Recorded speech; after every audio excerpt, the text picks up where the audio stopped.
నమస్తే, welcome to 99 TV.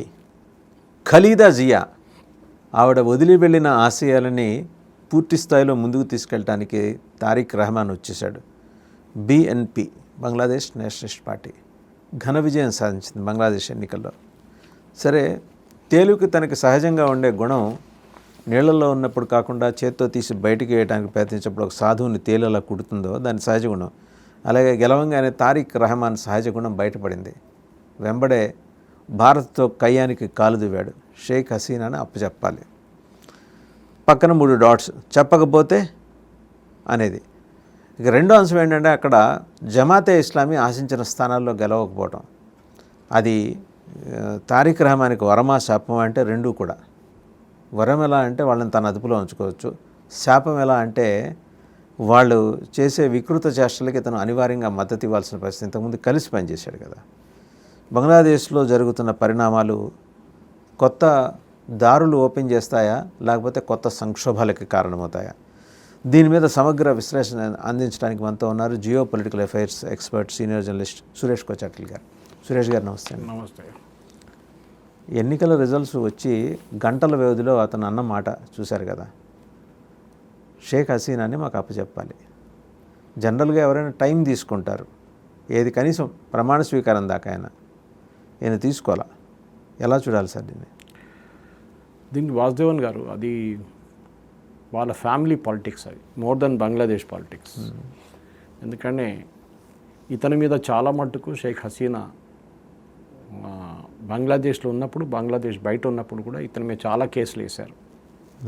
ఒక grenade attack జరిగింది లండన్లో ఉన్నప్పుడు షేక్ హసీనా మీద, అక్కడ బంగ్లాదేశ్లో. దాని మీద కూడా ఆయన మీద కేసు వేశారు. మీకు గుర్తుంటుంది, BNP అని పార్టీ మొదలుపెట్టింది వాళ్ళ అమ్మగారు ఖలీదా జియా. వాళ్ళ నాన్నగారు కూడా బంగ్లాదేశ్ ప్రధానమంత్రిగా ఉన్నారన్నమాట. 77 to 81. వాళ్ళ అమ్మగారేమో 2001 to 2006. సో చాలా పెద్ద గ్యాప్ ఉంది. ఆయన హీ వాజ్ అసాసినేటెడ్ యాక్చువల్లీ 81లో ఆయన్ని చంపారు. సో బంగ్లాదేశ్లో ఈయన 2008లో వెళ్ళిపోయాడు బంగ్లాదేశ్ నుంచి. 17 సంవత్సరాల తర్వాత తిరిగి వచ్చింది. లండన్లో ఉన్నారు అప్పుడు దాకా ఇన్ ఎగ్జైల్. అప్పుడే మెడికల్ ట్రీట్మెంట్ కావాలని చెప్పారు. దానికన్నా ముందు ఆయన జైల్లో ఉన్నారు. అప్పుడున్న మిలిటరీ గవర్నమెంట్ ఆయన జైల్లో వేశారు. సో దాని వెనుక పెద్ద స్టోరీ ఉంది. అడగాల్సిందే ఆయన రెస్పాన్సిబిలిటీ. అడగకపోతే అంటారు ఆయన షేక్ హసీనా కలిసి గేమ్ ఆడారు, ఫిక్స్డ్ మ్యాచ్ అని చెప్తారు. నో అని చెప్పడం మన ప్రయారిటీ. ఓకే, వాళ్ళ నెసెసిటీ మన ప్రయారిటీ. వాళ్ళ తస్లీమా నస్రీన్ ఇట్లనే ముందు పంపించింది. వాళ్ళ ఆమెను ఎక్సైల్ అక్కడి నుంచి పారిపోయి వచ్చినప్పుడు అడిగారు Taslima Nasreen return. We said sorry, నడవదు. మా దగ్గర మీరు నార్త్ ఈస్ట్లో ఉన్న చాలా టెర్రర్ ఆర్గనైజేషన్స్కి బంగ్లాదేశ్ ఫండింగ్ ఇస్తారు, సపోర్ట్ చేస్తారు. ఫండింగ్ కన్నా ఎక్కువ ఆయుధాలు ఇస్తారు. పాకిస్తాన్ వైపు నుంచి, చైనా వైపు నుంచి ఆయుధాలు వాళ్ళకి ఇస్తుండే. అదంతా మొత్తం డిస్మాంటిల్ చేసాం మనం. మణిపూర్ గ్రూప్స్ ఉండొచ్చు, మిజోరాం గ్రూప్స్ ఉండొచ్చు, నాగా గ్రూప్స్ ఉండొచ్చు, ఈవెన్ అస్సాంలో కూడా వీళ్ళు చాలా మటుకు ఇంటర్ఫియర్ చేశారు. ఇప్పుడు కాదు, షేక్ హసీనా కన్నా ముందున్న రెజీమ్ టైంలో. షేక్ హసీనా వచ్చిన తర్వాత మొత్తం టైట్ చేసి పడేశారు. జమాతే ఇస్లామీని బ్యాన్ చేశారు. ఆమె వీళ్ళందరినీ జైలు వేసేసారు. సో ఆమె కూడా ఏదో మహాత్మా కాదు, she was also very tough lady. అందుకే బంగ్లాదేశ్ని డీల్ చేయడానికి అట్లాంటి లీడర్లు కావాలి మనకి. బంగ్లాదేశ్ ఇప్పుడు చూడండి, ఇప్పుడు కొత్తగా రెఫరెండం పెట్టారు దీంతో. At least Sheikh Hasina could control terror organisations కొంత మేరకు ఎస్ కంట్రోల్ చేస్తుంది. కానీ ఇప్పుడు జరిగింది ఏంటంటే వాసుదేవన్ గారు, ఇప్పుడు ఈయన చెప్పిన దాని ప్రకారం అక్కడ బంగ్లాదేశ్లో ఒక రెఫరెండం జరిగింది. ఓకే, దాంట్లో వారు ఏమన్నారంటే మీరు ఏం కావాలి అని వాళ్ళు అడిగారు. ఒక 24 ప్రశ్నలు అడిగారు. Okay, July referendum. దాంట్లో ప్రైమ్ మినిస్టర్ పవర్ తగ్గించడానికి వెళ్తున్నారు. ఒక మనిషి దగ్గర పవర్ ఉంటే కంటిన్యూస్గా వాళ్ళు మిస్యూజ్ చేసుకుంటారు. సో ప్రెసిడెంట్ అని ఒక పోస్ట్ పెట్టి ఆ ప్రెసిడెంట్ కూడా ఈక్వల్ పవర్స్ ఇవ్వడానికి వీళ్ళ ఆలోచన. దానికి కాన్స్టిట్యూషనల్ అమెండ్మెంట్స్ కావాలి, కానీ వీళ్ళకి అసలు కాన్స్టిట్యూషన్ అనేది లేదు. బంగ్లాదేశ్కి అట్లా 71లో ఏదో ఒక కాన్స్టిట్యూషన్ తీసుకొచ్చారు షేక్ ముజిబుర్ రెహమాన్, కానీ ఆయన దాని తర్వాత చంపేశారు. బంగ్లాదేశ్ హిస్టరీలో అదే ఉంది. జియావుర్ రెహమాన్ కానీ షేక్ ముజిబుర్ రెహమాన్ కానీ వీళ్ళందరినీ అసాసినేషన్ అక్కడ జరిగింది చాలా మటుకు. పాకిస్తాన్లో కూడా బెనజీర్ భుట్టో, జియావుల్ హక్ని సిఐ వాళ్ళు పేల్చి చంపేశారు వాళ్ళని, ప్లేన్ని. అట్లా చాలా మటుకున్నాయి. సో బంగ్లాదేశ్ ఇప్పుడున్న పరిస్థితిలో ఏం మార్పులు తీసుకొస్తారని చూడాల్సింది. Economy shattered completely.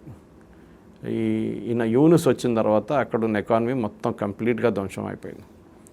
ఎవరు పెట్టుబడి పెట్టడానికి రెడీగా లేరు. In fact this guy was a business man. వీళ్ళ అమ్మగారు ఉన్నప్పుడు అమ్మగారి పేరు ఉపయోగించి చాలా మటుకు మిస్యూజ్ చేసుకున్నాడు. ఈ వాజ్ కన్సిడర్డ్ వెరీ అరగెంట్ గా. అప్పుడు చాలా కూల్ డౌన్ అయిపోయాడు. 60 సంవత్సరాలు అయింది కదా. ఈ 60 years old now. Wife is a cardiologist and I think daughter is a lawyer. వీళ్ళందరూ లండన్లో ఉన్నారు. ఇప్పుడు తిరిగి వచ్చారు అందరు. ఇప్పుడు ఈయనకు ఒక నెగటివ్ ఇమేజ్ ఏది ఉంటే ఒక చాలా అరగెంట్గా మాట్లాడతారు, చాలా అరగెంట్గా బిహేవ్ చేస్తారని చెప్పి. కానీ వచ్చిన తర్వాత ఒక మార్పు చూస్తున్నాం. చాలా క్వైట్ అయిపోయారు.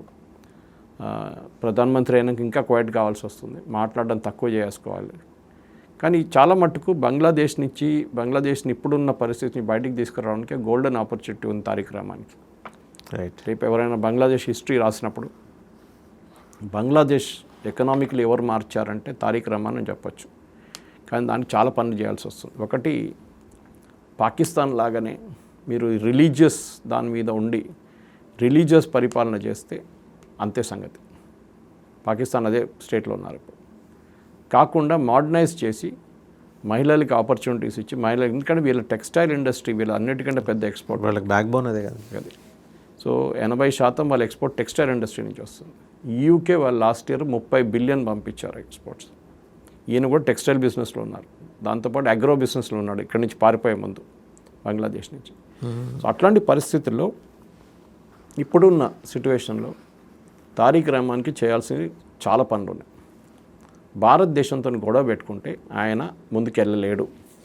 ఎంత యుఎస్ సపోర్ట్ చేసినా, ఎంత యూకే సపోర్ట్ చేసినా, ఎంత చైనా సపోర్ట్ చేసినా తారిక్ రహమాన్కి భారతదేశం లేకుండా వాళ్ళు ఉండలేరు. చాలా క్లియర్. వీళ్ళు ఇంత పెద్ద పెద్ద మాటలు అంటారు చూడండి. క్రికెట్ గురించి మా దగ్గర వచ్చి క్రికెట్ ఆడరు అని చెప్పారు బంగ్లాదేశ్ టీం. ఇప్పుడు T20లో. దాని తర్వాత వాళ్ళని రీప్లేస్ చేసి స్కాట్లాండ్ని పెట్టుకున్నాం మనం. అవును. పెద్ద డ్రామా. అదే టైంలో వాళ్ళ వైపు నుంచి డైలీ మన వైపు వేలాది మంది మెడికల్ వీసా తీసుకొని ఇండియాకి వస్తారు. ఇప్పుడు కూడా ఆలోచించండి. 71 దే గాట్ ఇండిపెండెన్స్. ఇప్పుడు మనం 2026లో ఉన్నాం మనం. ఆల్మోస్ట్ 55 సంవత్సరాలు వీళ్ళు ఏం చేయలేకపోయారు. They haven't built anything worth. ఎందుకు ఇప్పుడు కూడా మెడికల్ వీసా తీసుకొని భారతదేశానికి వస్తున్నారు? కలకత్తా కానీ, చెన్నై కానీ, హైదరాబాద్ కానీ. ఎందుకంటే వాళ్ళ వైపు డెవలప్మెంట్ అనేది జరగలేదు. Now also they are called a least developed country. మనమేమో 4th లార్జెస్ట్ ఎకానమీ. పాకిస్తాన్ కన్నా అట్ట అడుగునున్నారా వీళ్ళు? పాకిస్తాన్ కన్నా దారుణమైన పరిస్థితి వీళ్ళది. పాకిస్తాన్ది మన నిజమైన ఫిగర్స్ మనకు తెలియదు. అక్కడ ఆర్మీ రూల్ ఉంది. వాళ్ళదంతా జీడిపి, వాళ్ళు చెప్పిన జీడిపి చైనా లాగానే అది కూడా. వాళ్ళు చెప్పిన జీడిపిని మనం అంగీకరించాలి, వాళ్ళు చెప్పిన రెవెన్యూ మనం అంగీకరించాలి. సో వారు తెలియదు నిజమైన ఏం ఫిగర్స్ ఉంది. పాకిస్తాన్ అయితే ఇప్పుడు IMF దగ్గర బిచ్చమడుకుంటున్నారు వెళ్ళి. వాళ్ళు ఎవ్రీ 2 నెలలకు ఒకసారి వెళ్ళి ఒక 1 బిలియన్ అని చెప్పి అడిగి ఇప్పుడు US కూడా ఇస్తున్నారు డబ్బులు వాళ్ళకి. ఈ పరిస్థితిలో వర్ధన్ గారు ఈయన ఏం చేయాలని చాలా మట్టుకు ఈయనకే తెలుసు. ఎందుకంటే బంగ్లాదేశ్లో ఉన్న ఈ పరిస్థితుల్లో రిలీజియన్, పాలిటిక్స్, స్టూడెంట్ పాలిటిక్స్ ఇదన్నీ మిక్స్ అయింది. మీరు ఒక దేశం నడిపించాలంటే ఇది నడవదు. You need stability first. Stability ఉంటే ఎకనామిక్స్ వర్కౌట్ అవుతుంది. మీ వైపు పెట్టుబడి పెట్టడానికి వస్తారు. లేకుంటే ఈ గవర్నమెంట్ ఉంటుంది రేపు పోతుందంటే వాళ్ళు ఎవరు పెట్టుబడి పెట్టరు.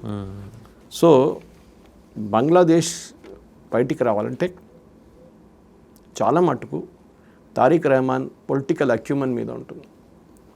ఆయన మోదీ గారితో ఎట్లా డీల్ చేస్తారో, చైనాతో ఎట్లా డీల్ చేస్తారో, యుఎస్తో ఎట్లా డీల్ చేస్తారో బట్టి ఉంటుంది. Bangladesh on their own politics decide చేయలేరు. డీప్ స్టేట్ డిసైడ్ చేస్తుందా? డీప్ స్టేట్ కూడా అక్కడ ఎక్కువ ప్రసక్తి లేదు ఇప్పుడు. ఒక్కసారి ఈ గవర్నమెంట్ వచ్చిన తర్వాత ఆయన కూడా తెలుసు మళ్ళీ అదే పాత పాలిటిక్స్ పోతే మళ్ళీ దేశం మళ్ళీ ధ్వంసం అయిపోతుంది కంప్లీట్గా. తో దాని నుంచి బయటపడడానికి ఈయనకు కావాల్సింది the development, all round development.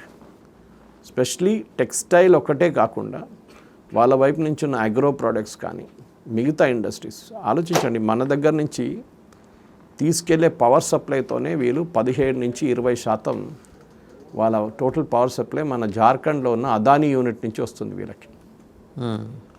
వాళ్ళ కరెంట్ కూడా లేదు, పవర్ సప్లై కూడా లేదు. ఇప్పుడు now we got renegotiating the Farakka barrage deal. మన వైపు నుంచి వస్తున్న నీళ్ళు బంగ్లాదేశ్కి ఎంటర్ అవుతున్నప్పుడు ఫరక్కా బ్యారేజ్ నుంచి ఎంటర్ అవుతుంది బంగ్లాదేశ్కి, ఒక డ్యామ్ లాగా. సో ఏం చేస్తారు, మనం అది ఆపేసామనుకుంటారు రేపు, అంతే సంగతి వాళ్ళది. పాకిస్తాన్లో మన ఇండస్ వాటర్ ఎట్లా చేస్తాం అదే చేస్తాం మనం ఇక్కడ కూడా. సో దాని రీనెగోషియేషన్ నడుస్తుంది ఇప్పటికీ. దాంతోపాటు సార్ ఈ పవర్ గురించి మీరు మాట్లాడారు, ఇవాటికి తీసుకుంటున్నారా? ఎస్. ఇప్పుడు వాళ్ళు ఈయన షేక్ హసీనా దేశం నుంచి పారిపోయిన తర్వాత ఒక 3 నెలలు పేమెంట్ చేయలేదు అదానికి. వాళ్ళు కట్ చేసేస్తా అన్నారు కరెంటు. భయపడ్డారు. ఫస్ట్ అన్నారు అది ఇది 500 బిలియన్, అది మీరు చాలా ఎక్కువ రేట్ తీసుకుంటున్నారు, 10 రూపాయలు ఒక యూనిట్ తీసుకుంటున్నారు అదని. Adani said no problem, I will cancel it.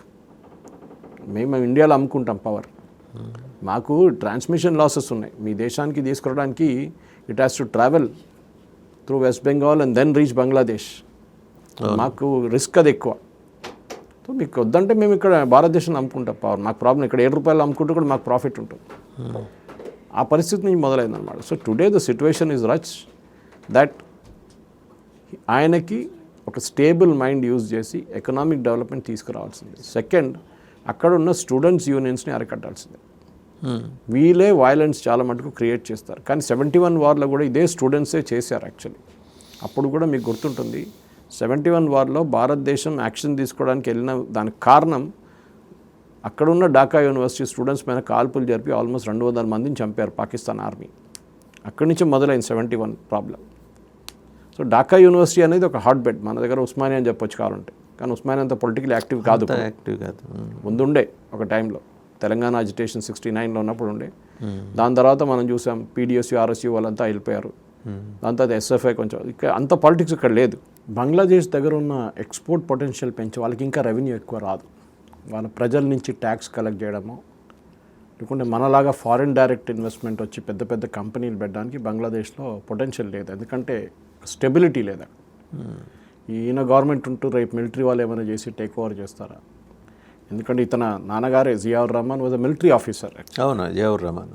So ఆయన కూడా అందరు వాళ్ళ ఫ్యామిలీ కనెక్షన్ అది కూడా ఉంది ఒకటి. బంగ్లాదేశ్ పాకిస్తాన్ లాగా ఉంటుంది, ఎకనామిక్ స్టెబిలిటీ లేదు వాళ్ళకి. ఎందుకంటే గవర్నమెంట్ స్టెబిలిటీ లేదు. ఇవాళ ఉంటారు రేపు పోతారు. మనకు అట్లా కాదు కదా. రాజీవ్ గాంధీ గారు, నరసింహరావు, మన్మోహన్ సింగ్, ఇట్లా వాజ్పేయి, ఇప్పుడు మోదీ గారు, ఎవ్రీథింగ్ ఈజ్ స్టేబుల్. మన దగ్గర కోర్ట్స్ ఉన్నాయి, మన దగ్గర స్టెబిలిటీ ఉంటుంది ప్రాసెస్లో. అది సెంట్రల్లో ఉండొచ్చు, స్టేట్లో ఉండొచ్చు. వీళ్ళకి అట్లా కాదు. ఇవాళ ఉంటారు రేపు పోతారు. ఖలీదా జియా ఉన్నప్పుడు దాకా it was a different ball game. ఆమె నడిపించుకుంది గవర్నమెంట్ అంతా, ఆపోజిషన్ మొత్తం జైల్లో వేసేసింది ఆమె. ఇప్పుడు ఈయన వచ్చారు, ఈయన కూడా అదే పని చేస్తారు ఉన్న ఆపోజిషన్. ఇప్పుడు జమాత్ గురించి ఏమంటున్నారంటే జమాత్ నాకు పని లేదంటున్నారు. యాక్చువల్లీ జమాత్ ఇస్లామీ అనే పార్టీ చాలా మట్టుకు వీళ్ళని హెల్ప్ చేశారు. వాసుదేవన్ గారు చాలా మట్టుకు హెల్ప్ చేశారు. ఎందుకంటే వీళ్ళ కోసం ఫైనాన్షియల్ మసిల్, స్ట్రీట్లో కొట్లాడడాన్ని ఇప్పుడు కాదు దీనికన్నా ముందు కూడా హసీనాని వ్యతిరేకించినప్పుడు కూడా ఈ జమాతే ఇస్లామీ వాళ్ళు రోడ్డు మీద దిగారు. వీళ్ళు దిగలేదు ఎవరు. కానీ వాళ్ళు డీప్లీ డిసప్పాయింటెడ్ కదా సార్. 77 దగ్గర వాళ్ళ నెంబర్ అయిపోయింది. కరెక్ట్. ఎందుకంటే ఒకటి అది కూడా వాళ్ళే 77 కూడా ఇంకా ఎక్కువనే. మీరు చూడండి వాళ్ళ ఓటింగ్ ప్యాటర్న్ చూస్తే జమాత్ది మ్యాక్సిమం నెంబర్ ఆఫ్ సీట్ గెలిచింది మన వెస్ట్ బెంగాల్ బార్డర్ దగ్గర. కంప్లీట్ వెస్ట్ బెంగాల్ బార్డర్ దగ్గర నుంచి ఉన్న ముస్లిం మెజారిటీ ఉన్న కాన్స్టిట్యున్సీస్ మన వైపు ఉన్నది, అటువైపు జమాత్ గెలిచారు. ఢాకా గీకా ఇంటీరియర్ బంగ్లాదేశ్లో గెలవలేదు, అక్కడ గెలవలేదు. ఓకే. సో ఆబ్వియస్లీ కనెక్షన్ ఉంది. ఇంకోటి ఏంటంటే మమతా బెనర్జీకి కూడా ఒక ఛాలెంజ్ ఉంది. ఎందుకంటే ఇప్పుడు వీళ్ళు కొత్త కాన్స్టిట్యూషన్లో 2-3 మేజర్ మార్పులు తీసుకొస్తున్నారు. ఒకటి వీళ్ళు ఒక రాజ్యసభ లాగా తయారు చేయబోతున్నాం. ఓకే. ఇప్పటివరకు వాళ్ళకి didn't have upper house. So ఇప్పుడు ఏం చేస్తే వీళ్ళు 220 అంత గెలిచారు కదా, దాని ఒక ప్రపోర్షనేట్ రిప్రజెంటేషన్ ఉంటుంది. ఫర్ ఎగ్జాంపుల్ 300 సీట్లు పెట్టుకున్నారు అనుకుంటే, ఇక్కడ 200, మీరు ఎన్ని సీట్లు గెలిచారు దాన్ని పర్సంటేజ్ ఆఫ్ సీట్స్ మీకు రాజ్యసభలో వాళ్ళ అప్పర్ హౌస్లో ఉంటుంది. ఓకే. నామినేట్ చేసుకోవచ్చు వాళ్ళు ఎవరు కావాలి. మనలాగా స్టేట్ ఎలక్షన్స్ ఉండదు వాళ్ళకి. అక్కడ వాళ్ళు డామినేట్ చేసుకుంటుంది గవర్నమెంట్. ఎందుకంటే సేమ్ ప్రాబ్లం, వీళ్ళు ఇక్కడ డామినేట్ చేస్తారు రూలింగ్ పార్టీ. రేపు షేక్ హసీనా వచ్చారనుకోండి రిటర్న్, ఆమె గెలిచిన తర్వాత మళ్ళీ ఆమె కంప్లీట్ డిక్టేటర్ అయిపోతుందని భయపడి వీళ్ళు చేశారు, ఈ మూవ్ చేస్తున్నారు. ఇంకోటి ఏంటంటే ప్రైమ్ మినిస్టర్ 2 సంవత్సరాలే ఉండదు, 2 టర్మ్సే ఉండొచ్చు. ఓకే. 2 టర్మ్స్ అంటే 10 సంవత్సరాలు, దానికన్నా ఎక్కువ ఉండలేరు. మన అమెరికన్ ప్రెసిడెన్షియల్ సిస్టమ్ లాగా. ట్రంప్ కూడా 2nd టర్మ్లో ఉన్నారు, 3rd టర్మ్ కాంటెస్ట్ చేయలేరు ఆయన. మన దేశంలో ప్రాబ్లం లేదు, మీరు 2, 3, 4 సార్లు కూడా ఉండొచ్చు. ఇంకోటి మార్పు ఏంటి, main one which Mamata Banerjee should really be worried about, Bangladesh ఐడెంటిటీని తీసుకొస్తున్నారు, బెంగాలీ ఐడెంటిటీని పక్కన పెడుతున్నారు. ఓకే, అది డెలిబరేట్ అది. ఎందుకంటే మమతా బెనర్జీ ఎప్పుడు చెప్తుంటారు అటువైపు బెంగాలీలు, మేము ఇటువైపు బెంగాలీలు అని. వాళ్ళు అంటున్నారు మేము బెంగాలీలు కాదు, వీఆర్ బంగ్లాదేశీస్. మార్పు తీసుకొస్తున్నారు సటిల్గా. అంటే మాకు మీతో సంబంధం లేదంటున్నారు వెస్ట్ బెంగాల్ వాళ్ళతో, మేము బెంగాలీలు కాదు. ఇప్పుడు దీని అబట్టింగ్ పార్ట్ అంతా కూడా జమాతే కంట్రోల్లో ఉంది, వాళ్ళు గెలిచారు ఆ 77 స్థానాలు కూడా. ఆ 77 సీట్లు ఆ ఏరియా నుంచి వచ్చింది వాళ్ళు. అక్కడి నుంచే మార్దా, ముర్షిదాబాద్ మన వైపు ఉన్నది, అటువైపు వాళ్ళు గెలిచారు. 24 పర్గనాస్ అంతా అటువైపు వాళ్ళు గెలిచారు. అంటే కామన్ ఉంది పాపులేషన్. అక్కడి నుంచి వచ్చి లీగల్ మైండ్ అయిన వాళ్ళు, అదే మైండ్ సెట్ ఇక్కడ కూడా. మైండ్ సెట్ ఒకటే కాదు, వాళ్ళు ఇక్కడ వచ్చారు, వాళ్ళే వచ్చారు. వాళ్ళు ముందు 47లో వచ్చారు, దాని తర్వాత 60, 68, 69లో వచ్చారు, మళ్ళీ తర్వాత 71లో వచ్చారు. సో అన్ని వచ్చిన అక్కడి నుంచి వచ్చిన వాళ్ళు అందరూ ఇక్కడ వెస్ట్ బెంగాల్లో సెటిల్ అయిపోయారు. Especially this border district Malda, Murshidabad, 24 Parganas, even Kolkata city, ఇక్కడ సెటిల్ అయిపోయారు అందరు. ఇప్పుడున్న పరిస్థితి వారేమంటారు, we are not Bengalis, we are Bangladeshis. Upper house of parliament పెట్టబోతున్నాం. ప్రైమ్ మినిస్టర్కి 2 టర్మ్సే ఉంటాయి. ప్రైమ్ మినిస్టర్స్ పవర్ తగ్గించేస్తున్నారు. సో దీన్ని తారీఖ్ రహమాన్ అంగీకరిస్తారా? చస్తే ఒప్పుకోడు కదా సార్. ఒప్పుకోడు. రెండవది కాన్స్టిట్యూషన్, నేను చెప్పాను చూడండి, మార్పులు తీసుకురావాలి కొన్ని దానికి కాన్స్టిట్యూషన్. ఎందుకంటే దీంట్లో 60 ఇప్పటి వరకు అవన్నీ ప్రపోజల్సే కదా కదా చేయాల్సింది. ఇంకా రెఫరెండం చేశారు. ఇది యాక్చువల్లీ యూనిస్ ప్లాన్ ఉండే. యూనిస్ అండ్ ఈ స్టూడెంట్ పార్టీ ఉంది చూడండి, ఎన్సిపి అని ఒక పార్టీ పెట్టుకున్నారు. ఆ పార్టీ వీళ్ళిద్దరు కలిసి చేసిన మార్పులు ఇది. ఎందుకంటే వీళ్ళకి భయం ఏంటంటే మళ్ళీ ఈయన ఒక షేక్ హసీనా లాగా తయారవుతాడో అన్న భయం ఉంది. ఖలీదా లాగా కూడా, అదే వాళ్ళ మదర్ లాగా. వాళ్ళ మదర్ ఇంకా కొంచెం బాగుండే. Khaleda Zia is still better. Sheikh Hasina was absolute dictator అని మీరు మహాత్మా లెవెల్ తీసుకెళ్లారు. అంటే ఆ దేశానికి అట్లా కావాలన్నమాట. పాకిస్తాన్ని ఒక నార్మల్ ప్రైమ్ మినిస్టర్ నడిపేయలేరు. షహబాజ్ షరీఫ్ డమ్మీ నడిపిస్తుంది అసీం మునీర్. అసీం మునీర్ లాంటి ఉన్నారు, పాకిస్తాన్ ఉంది ఇప్పుడు. లేకుంటే 3 ముక్కలు 4 ముక్కలు అయిపోయేది ఇప్పటికి. సో వాళ్ళ దగ్గర ఒక ఇందిరాగాంధీ ఎమర్జెన్సీ ఎట్లా నడిపించిందో చాలామందికి ఎమర్జెన్సీ నచ్చింది, బట్ అది రాంగ్ థింగ్. చాలామంది ఆపోజిషన్ లీడర్లు జైలు, కానీ ఆ టైంలో ట్రైన్లు అంతా కరెక్ట్ టైంకి వస్తుండే, టైంకి వెళ్తుండే. అందరు ఎంప్లాయీస్ కరెక్ట్ టైంకి వర్క్ వస్తారు, ఉద్యోగానికి వస్తారు, గవర్నమెంట్ ఎంప్లాయీస్. అదన్నీ చూసిన వాళ్ళు అన్నారు, ఇది చాలా బాగుంది కదా, ఇట్లా ఎప్పుడు నడిస్తే బాగుంటుంది కదా. ఎమర్జెన్సీ అయిపోయింది, మళ్ళీ రిటర్న్ ఓల్డ్ ఫార్మాట్కి వెళ్ళిపోయారు. సో ఒక్కసారి చెప్తుంటారు కదా, భారతదేశంలో మనకు కావాల్సింది dictator. We have too much of democracy మన దగ్గర. ఎప్పుడు కావాలంటే వాడు కోర్టుకి వెళ్తాడు, ఎవడు కావాలంటే ఏదైనా చేస్తాడు. జేఎన్యూ లాంటి ప్లేసెస్లో ఏం కావాలంటే చేసుకుంటారు, ధ్వంసం చేసుకుంటారు, వాళ్ళు తగలబెడతారు, ఢిల్లీ రైట్స్ చేపిస్తారు, ఇదన్నీ చేస్తారు. So we also need some kind of dictatorship. కొంచెం బాగుంటుంది అది. దాట్స్ వై బంగ్లాదేశ్లో ఇప్పుడు ఈ మార్పులు తీసుకురావాలన్న పెద్ద డెమాన్స్ట్రేషన్ ఇప్పుడు స్టార్ట్ అవుతుంది చూడండి. ఈయన ఒకసారి సెటిల్ డౌన్ కాగానే జమాత్ వాళ్ళు మొదలు పెడతారు. ఏమైంది, రెఫరెండం చేశాం, now what will you do, దాంట్లో ఉన్న అన్ని పాయింట్స్ పోనీయండి, ఒక 10 పాయింట్లు తీసుకోండి, అది చేయండి. ముందు అప్పర్ హౌస్ ఎస్టాబ్లిష్ చేయండి, దాని తర్వాత ప్రైమ్ మినిస్టర్ పవర్ తగ్గించండి, 2 సార్లే మీరు పోటీ చేయొచ్చు. ఎందుకంటే దీని తర్వాత ఈయన ఎవరు తీసుకొస్తారు, ఆయన వైఫ్ తీసుకొస్తారు కాదు, ఈయన మార్పులు తీసుకొస్తారు కాదు, ప్రైమ్ మినిస్టర్కి లిమిట్ లేదు అని పెడతాడు. ఇప్పుడు అదే సంగతి, కాన్స్టిట్యూషన్లో మార్పులు తీసుకురాలేను నేను అంటాడు. సో కాన్ఫ్లిక్ట్ అయితే వస్తుంది. మళ్ళీ పిల్లలు రోడ్డు మీద దిగుతారు, స్టూడెంట్స్, సో కాల్డ్ స్టూడెంట్స్, ఆ ఎన్సీపీ మళ్ళీ దిగుతారు, మళ్ళీ గవర్నమెంట్ పోతుంది. అదే జరగబోతుంది అది ఇవాళ. ఎందుకంటే వీళ్ళందరూ టైర్డ్ అయిపోయారు ఈయన యూనిస్ గవర్నమెంట్తో. ఇన్ఫ్లేషన్ చాలా ఎక్కువ ఉంది. Situation, economic situation is really bad బంగ్లాదేశ్ది. ఆయన కాపీ కొట్టి తెచ్చుకున్న నోబెల్ ప్రైజ్ ఏం సహకరించలేదు సార్. అది కాపీ కొట్టి అంటే ఈ ట్రంప్ లాగానే అది కూడా. నోబెల్ ప్రైజ్ దేనికి తీసుకొచ్చారు, మైక్రో బ్యాంకింగ్ తీసుకొచ్చారు, ఆయన సెటప్ చేసిన బ్యాంకింగ్ సిస్టమ్. ఇప్పుడు అడగండి ఎక్కడుంది ఆ బ్యాంకింగ్ సిస్టమ్ అని, మొత్తం కంప్లీట్ దివాలా అయిపోయింది. అదొక ఫ్రాడ్ ఉండే, మల్టీ మార్కెటింగ్ స్కీమ్ అంటాం మన దగ్గర. నువ్వు ఒకరిని తీసుకొస్తే నువ్వు మళ్ళీ 8 మందిని తీసుకురావాలి, ఆ 8 మంది మళ్ళీ 8 మంది 64 మందిని తీసుకురావాలి. ఆ స్కీమ్ ఉండే అయినది. ఇటంతా మళ్ళీ రియలీ దాన్ని పిరమిడ్ స్కీమ్ అంటాం మన దాంట్లో, పాన్జీ స్కీమ్ అంటాం. ఎక్కడో ఒక చైన్ బ్రేక్ అయితే మొత్తం బ్రేక్ అయిపోతుంది. అదే జరిగింది బంగ్లాదేశ్లో. మైక్రో బ్యాంకింగ్లో డబ్బులు తీసి ఇంకొకరికి ఇచ్చే, వాళ్ళు ఇంకొకరికి ఇచ్చి అట్లా పోయింది మొత్తం. నౌ ఇట్స్ గాన్, ఆ కాన్సెప్టే పోయింది ఇప్పుడు. కానీ మన దేశం ఇప్పుడు కూడా కాన్సెప్ట్ బాగా నడుస్తుంది కదా. మన దగ్గర మైక్రో బ్యాంకింగ్ ఉన్నారు, స్మాల్ బ్యాంక్స్ ఉంది మన దగ్గర, అగ్రికల్చర్ బ్యాంక్స్ ఉన్నాయి, సిండికేట్ బ్యాంక్.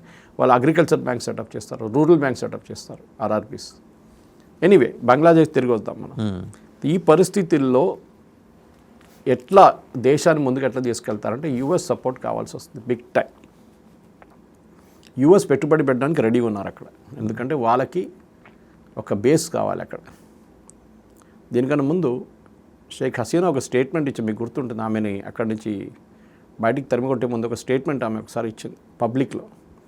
వైట్ మ్యాన్ వచ్చి నా దగ్గర సర్ క్రీక్ అని చెప్ప, వాళ్ళ దగ్గర ఐలాండ్ ఒకటి ఉంది, అవును, సర్ క్రీక్ ఐలాండ్ కావాలని అడిగారు. బంగ్లా అది it is facing it is into the Bay of Bengal.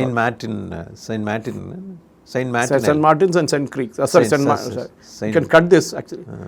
మీరు గుర్తుంటుంది, బంగ్లాదేశ్లో షేక్ హసీనా చెప్పారు సెయింట్ మార్టిన్స్ ఐలాండ్ నాకు కావాలి అని చెప్పారు. ఆ టైంలో ఆమె బంగ్లాదేశ్ ప్రైమ్ మినిస్టర్, ఒక వైట్ మ్యాన్ వచ్చి నా దగ్గర సెయింట్ మార్టిన్స్ ఐలాండ్ కావాలని చెప్పారు. ఎవరు? Naturally it is a US guy. It was suppose to be ఒక మన దగ్గర స్టాలిన్ని కలవడానికి వచ్చారు ఆయన.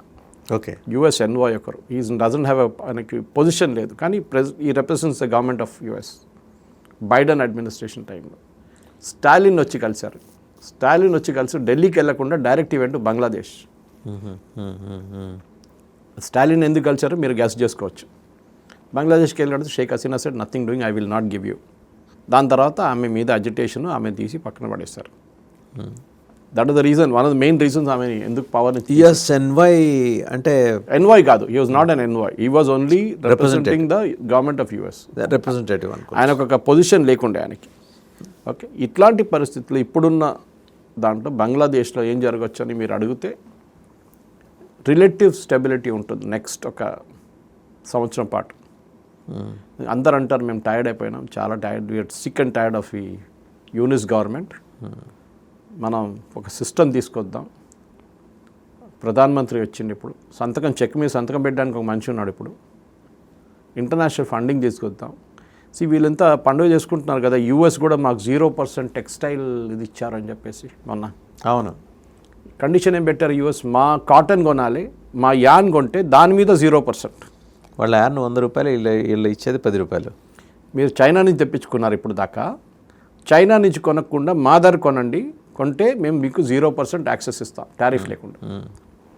సో పీయూష్ గోయల్ గారు ఏమన్నారంటే మా అగ్రిమెంట్లో కూడా అదే ఉంది, మా అగ్రిమెంట్ రాబోయే అగ్రిమెంట్లో ఫ్రేమ్వర్క్లో అది ఉంది, that if you use US an, మన టెక్స్టైల్స్ కూడా యూఎస్కి ఎక్స్పోర్ట్ చేస్తున్నప్పుడు ఇట్ విల్ బి 0%.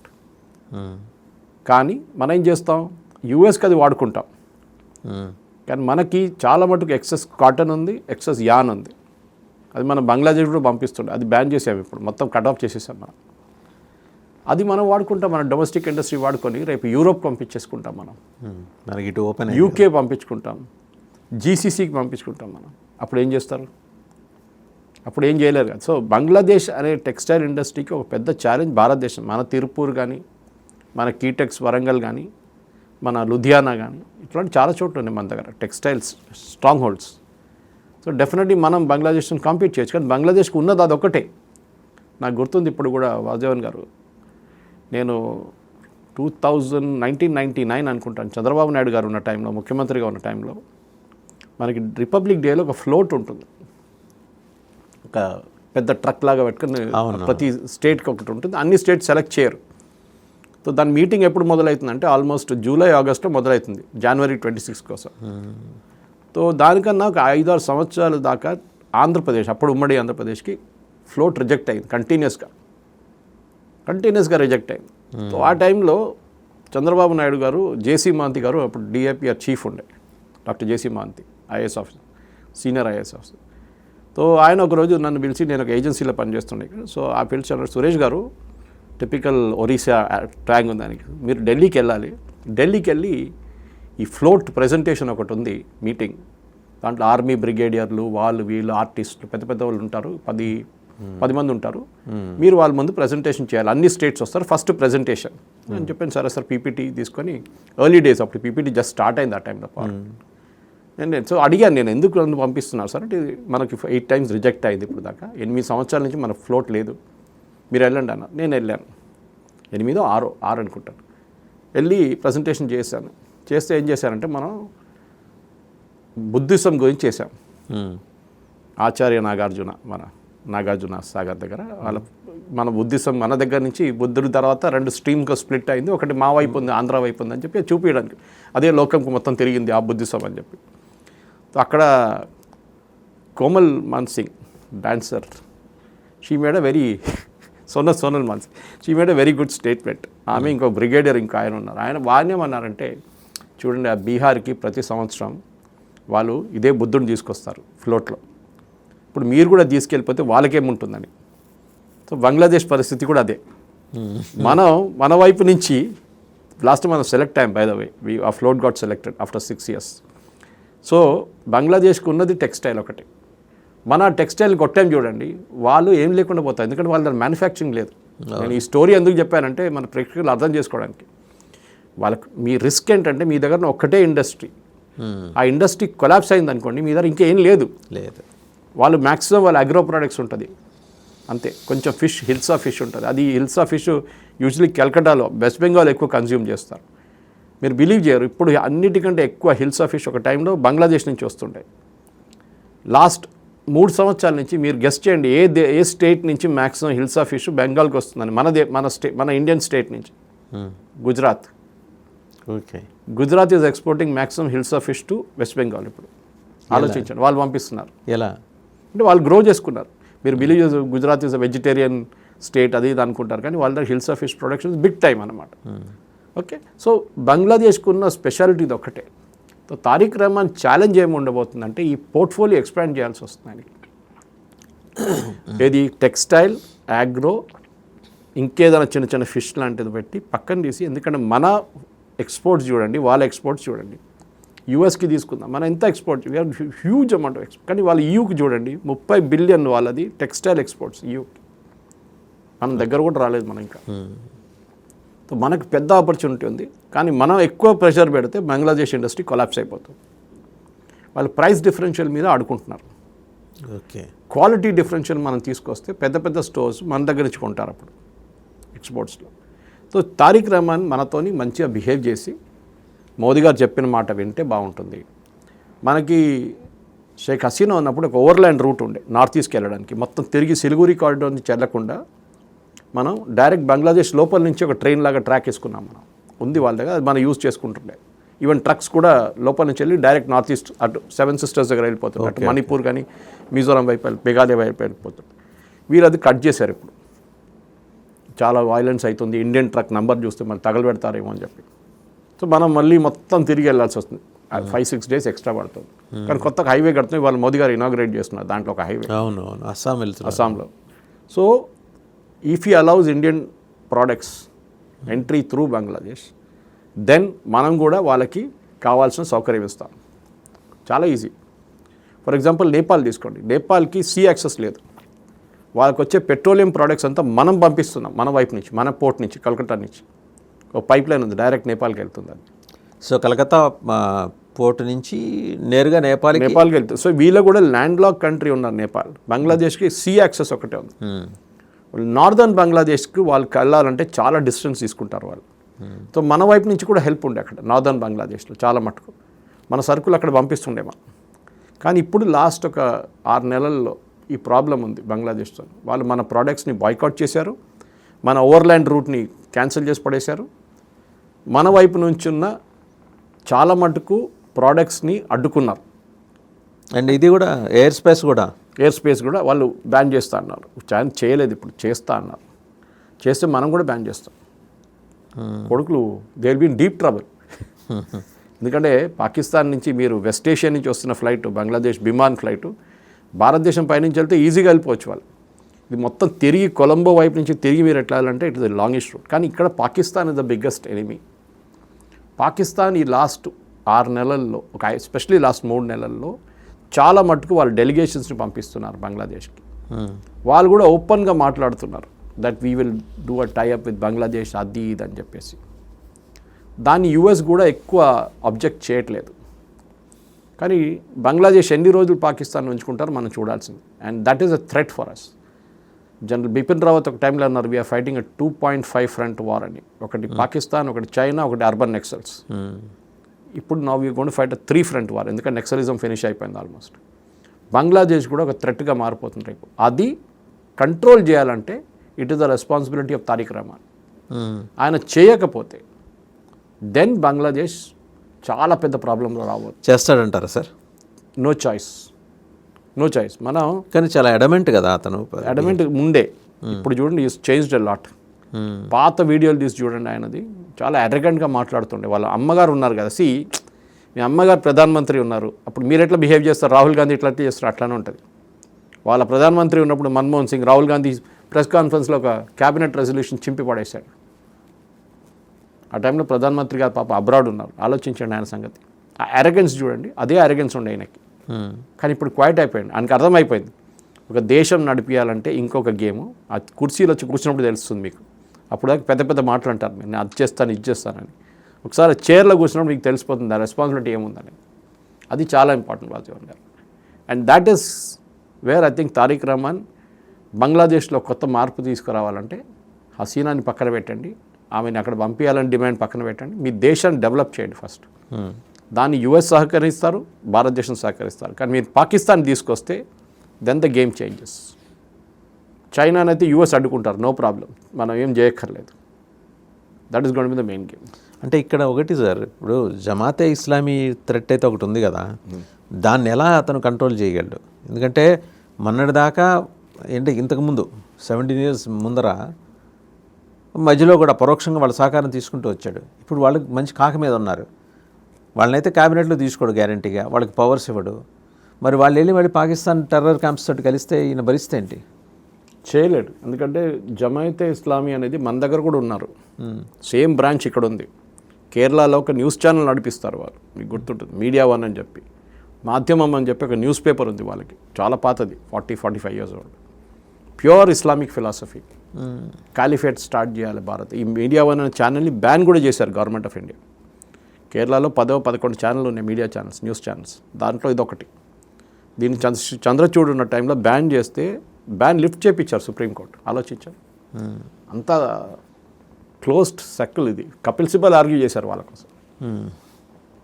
వాళ్ళ ఇన్వెస్టర్స్ పేరు ఒక ఎన్వెలప్లో పెట్టి కేరళ హైకోర్టుకి ఇస్తే కేరళ హైకోర్టు అది ఓపెన్ చేసి షాక్ అయిపోయారు జమాతే ఇస్లామీ పేర్లు చూసి. వాళ్ళ ఫండింగ్ అంతా దుబాయ్ నుంచి వస్తుంది త్రూ పాకిస్తాన్స్ ISI.